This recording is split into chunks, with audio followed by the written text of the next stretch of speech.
Hey guys, how's it going? Welcome back.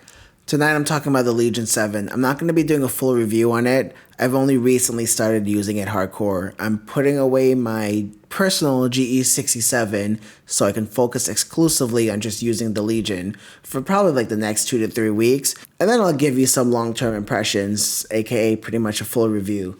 Okay, so with that being said, right now we're going to be talking about the game benchmarks. I'm going to be doing a speaker test, and I'm finally going to go over the display analysis. And these are things that I used to shove into my dedicated reviews, but I ended up having to cut so many things out because my videos do tend to get a little bit long. I do like to go into details, so if that's something you're into, hit that subscribe button. Let's just get started with the speaker test. The MacBook does have the best speakers in the business, and I'm going to do a speaker test comparing the Legion 7 versus the MacBook, so you can kind of hear the difference. All right, guys, so let's go.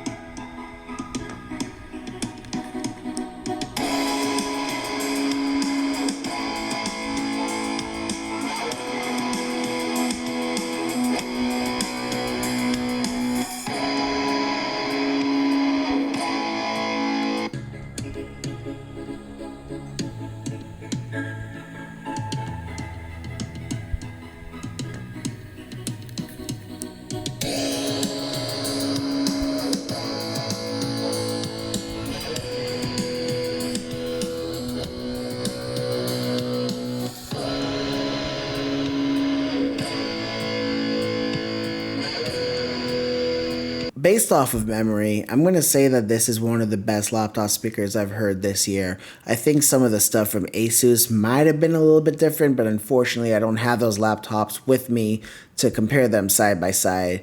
But I mean, it's not even close.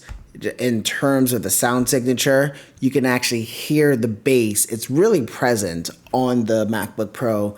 Before I got this MacBook Pro, I was really happy with the Legion speakers.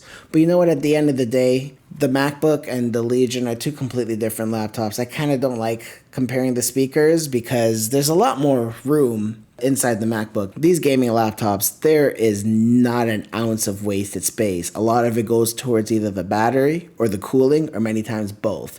So it's almost not really fair to compare the two of them, but I'm going to continue to compare them just so you can see what the best sounds like to whatever device I'm testing. All right, guys, so with that being said, let's get right into some of the benchmarks. So when it comes to Time Spy, I mean, there's a lot going on here, but that's because I have tested a lot of laptops. So I tested this twice. There's a one-click overclock on the Lenovo Vantage software. And if you do buy this laptop, I would recommend clicking that overclock button. I haven't experienced any issues with gaming on it. But for consistency's sake, I'm testing everything stock. Okay, so on the GPU, I got a 13,131. On the CPU, I got a 15,972 for a total score of 13,425. And as you can see, this is leading the pack. It's beating the MSI GE76. They both have similar components, except this has the newest Intel i9, the 12900HX versus the 12900HK. I know some people might be saying that if I would have overclocked the GE76, I could have probably gotten similar scores, but that's not something I would typically do for review purposes. I try to review laptops as close to stock as possible. This is a very popular benchmark. This is what all gamers on Reddit swear by. And I kind of like it too. In some ways I do, in some ways I don't. But as you can see, it is beating the other 3080 Ti models that I have tested. Now, this isn't always indicative of what actual gameplay is like. So while this is a good benchmark, just because you have the SCAR 15 3080 Ti with only a 12,663 doesn't mean you're going to get significantly worse performance than the Legion 7i. So, with that being said, let's just go right into some real games. And I want to start off with Horizon Dawn. And right now, I'm only going to look at 4K, then I'll look at 1440p, and then 1080p. I used to throw them all up on the screen at once, and I feel like it's starting to be it was a bit confusing. I went back and I looked at some of my other videos, and I was having a hard time following along. So I think if I cover less games, but focus a little bit more on the resolution, I think it'll be more valuable, because after you see a few gaming benchmarks, you kind of start to get the idea. So, but let me know in the comments if you'd rather see more. I'd be happy to go back to the old way I've been doing it. This is all coming back to what I said before about, yes, the Legion is leading, but by 1 frame, 62 FPS versus 61 on the Duo, versus 55 on the Legion 7i 3070 Ti. So you're getting a bit of a performance boost by going with the 3080 Ti. Depending on the price,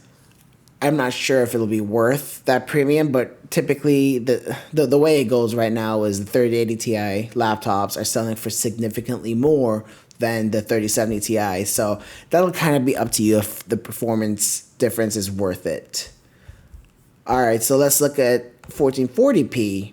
We're getting 102 on the Legion, but the Duo is beating it by 2 or 3 frames. This could be within the margin of error. I won't sweat it too much, and even if, you're not going to be able to tell the difference between 105 frames and 102. The 3070 Ti version is getting 97, and that is about an 8% difference. Enough to be a bit noticeable if you're really paying attention, but with G-Sync on, it will smooth out that 55 FPS a lot more, and this laptop does have that.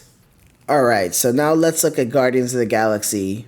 This was running at 4K with all of the ray tracing settings set to max and DLSS quality. The Legion 7 3080 Ti is leading the pack by a handful of frames.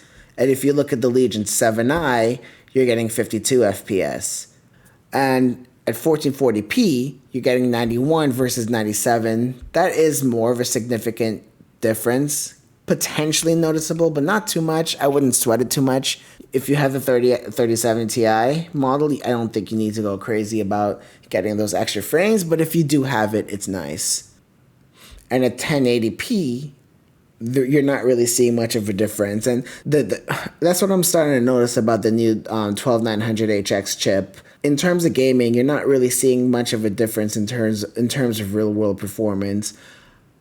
What I would like to do is, for the full review, is maybe test some competitive shooters at low settings to see if you're going to really see much of a difference. But unfortunately, I'll have to test that with the GE67 since I no longer have the 3070 Ti version of the Legion. Alright, and the last game I'm going to be talking about right now is Shadow of the Tomb Raider. And it's tied in first place with the GE76. And again, you're getting about an 8% difference between the Legion 7i at 4K. So that's kind of what I'm seeing real world in GPU performance between the 3070 Ti and the 3080 Ti. And now if we look at 1440p, the GE76 is leading by 1 frame, margin of error. They both have similar components, and at 1440p, it still looks like you're stressing the GPU more than the CPU. And here's when we start to see some of a difference. And I think this particular title is really indicative of what it's like to play competitive first-person shooters, because Shadow of the Tomb Raider really stresses the memory, the GPU, and the CPU. And at 1080p, it's using a good combination of all of them. On the 12900HX, you're getting 157. With the 12800HX, you're getting 148. And that's about a 5% difference. Probably not going to be noticeable to 90% of us. Unless you're a hardcore esports gamer, I don't think you should be concerned about a 5% difference between the 12800HX and the 12900HX. Just to top it all off, Cinebench, I recently started using this just because I've gotten a lot of requests for it. But then I kind of thought about it. It does make sense because Cinebench just renders a frame. and gaming is essentially just rendering a series of frames as fast as possible. So I guess I can see why gamers are into this particular benchmark. Alright, so that wraps up the gaming benchmarks. Let me know if you feel like you're still wanting more, if you want to see more games. I think for me personally, it's easier to wrap my mind around just seeing one resolution at a time instead of seeing them all on the screen at once, but I really want your opinions, so please let me know in the comments. Alright guys, and finally let's talk about the display, and this is kind of my favorite part, except I'm wanting more from this particular display, and I'll get into that. So let's start off with the color gamut. You're getting 98% of sRGB, 76% of Adobe RGB, 75% of DCI-P3. Unfortunately, I'm having a hard time being happy with that. I kind of, in 2022, I think I want to see 100% DCI-P3 on every single laptop. I imagine the gamma 2.3, it should be 2.2, not a big deal. But here's what I think most gamers would care about. At 100% brightness, you're getting 582 nits of brightness with a black point of 0.44. So that black is high. You really want to see a black point of around 0.2 or lower. So at 75% brightness, you're getting 358 nits of brightness and 0.7. So at 75% brightness, you're getting 358 nits and you're getting 0.27 blacks. I try to say that contrast ratios of 1500 to 1 or higher are good, but 1350 to 1, considering you're getting this much brightness, is more than acceptable. And I've been getting a lot of comments about if the mini LED panel is coming to this particular laptop. From what I understand, at least with the Legion 7i in the United States, we're not getting that one. You're only getting that one in the Slim 7. So it's kind of disappointing, but the moment I see that laptop come out, I will try to get one, and I'll run it through my benchmarks. I think that's going to do it for this video. I kind of wanted to talk about the objective portions of this video by going over some of the benchmarks and the display analysis and even the speaker tests.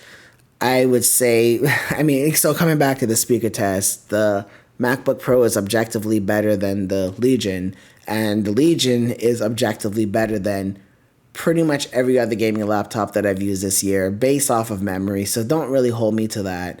The screen, super bright, good contrast, but a bit of a low color volume. And the benchmarks, this is topping the charts. And even more so, this is not a heavy laptop. The GE76, that was only like a handful of frames different than this. Sometimes the Legion one, sometimes the GE76 one, was 6.39 pounds, and it was substantially larger than this. The fact that you're getting 5.5 pounds and you're getting class-leading performance on the Legion really makes this a winner. But I think that's going to do it for this one, guys. If you're interested in seeing a full review on this laptop or any other piece of tech that I'm passionate about, get subscribed, and thank you for coming along with me this far. Alright guys, thanks a lot. Bye.